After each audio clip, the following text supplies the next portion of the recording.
I was just talking to my wife about that the other day. I think it was probably in a conversation motivated by the fact that this podcast was coming up, and we talked about the emergence of pornography during our lifetime when both of us are around 60, and when we were young, the standard pornographic recourse, you might say, was Playboy. But that soon multiplied like a hydra, and first of all, there was Playboy, and it had some pretensions to something like culture, and there was a certain style associated with it and a certain, what would you call it, veneer of sophistication. It was all jazz and penthouses and New York and freedom and youth and sexual activity between consenting adults, all free of other entanglements, but completely conscious of what they were doing. And there were highbrow interviews and in-jokes. And so Playboy was quite effective at generating a kind of late Rat Pack cool around itself. But then the next iteration of the pornographic ascent was Penthouse, and it was the harder core version of Playboy. It got a lot more gynecological, let's say.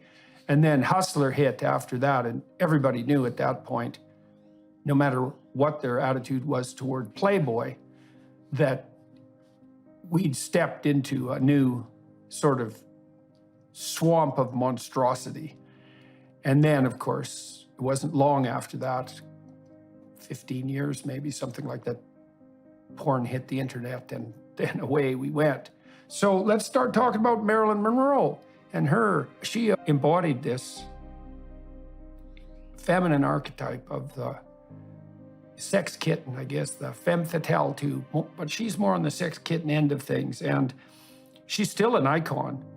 And she's an icon that even gave rise to figures such as Madonna, I would say, because Madonna played with Marilyn Monroe image a lot and with a fair bit of success, but it's not like Marilyn exactly had a good time with it. So she died very young, but there are some interesting ways of discussing morality technically that I think might be worth delving into. So one of the things that people who are watching and listening might be interested in knowing is that people pursue different mating strategies, so to speak. That's how evolutionary psychologists or biologists describe it. And you can make the same case in the animal kingdom to some degree.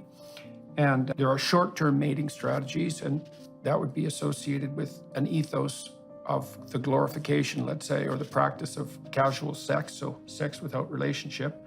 And one of the questions that you might ask is, are there pronounced differences between people who tend to pursue short-term mating strategies versus long-term mating strategies? Now, a long-term mating strategy would be accompanied by the formulation of a relationship of mutual support. That's what makes it sustainable.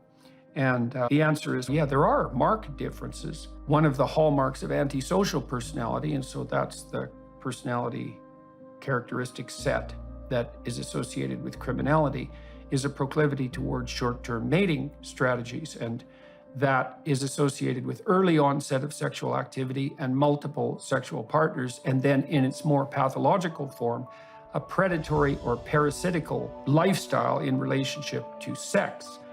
And so that has been elaborated more recently into the analysis of dark tetrad personality characteristics. That's an emerging model of the malevolent and pathological personality. And that involves Machiavellianism, which is manipulative, narcissistic, which is virtue-free attention-seeking. It's a good way of thinking about it. Psychopathy, which is predatory parasitism, and sadism, which is positive delight in harm to other people. And all of those delightful characteristics are associated with a striking proclivity for short-term mating. And that brings up the stark realization that it's a form of exploitation. That's a good way of thinking about it. And it's fundamentally the exploitation of women, because here's a good way of defining women. Since we don't know how to do that in our society anymore, we might as well start with basics. And throughout the animal kingdom, and this is true all the way from sperm and egg up to fully embodied being, the female is almost inevitably the sex that pours more resources into reproduction. So that means that women have bear a higher cost for sexual reproduction. In case anyone's still too stupid to actually understand that, might as well make it explicit. And what that also means is that if there's exploitation going on in a sexual relationship, it's most often, although not always, the male who has less at stake exploiting the female who has far more at stake. And it's enticing for young women to believe, if they want to pursue hedonic pleasure, that they can escape from that reality, but it's very difficult to. So that's one element. Then the next element with regard to morality is, if you're playing a game that only works in the short term for others, but also for yourself, then that's not a very good game. And the point you were making was that Marilyn was playing a particularly short game. And even Hugh, who had less to lose, and arguably on some dimensions more to gain, he was still pretty damn pathetic by the time he hit, I would say, mid-50s? I watched one of his late TV shows where he was touring Europe with his 3 blonde bimbos who were not the world's, they weren't the sharpest knives in the drawer, let's put it that way. And it was Hugh and his 3 blonde clones traipsing painfully from faux glamorous restaurant to faux glamorous restaurant through Europe, engaging in conversations so puerile and painful that anyone with any sense would have run away from the table screaming after 5 minutes.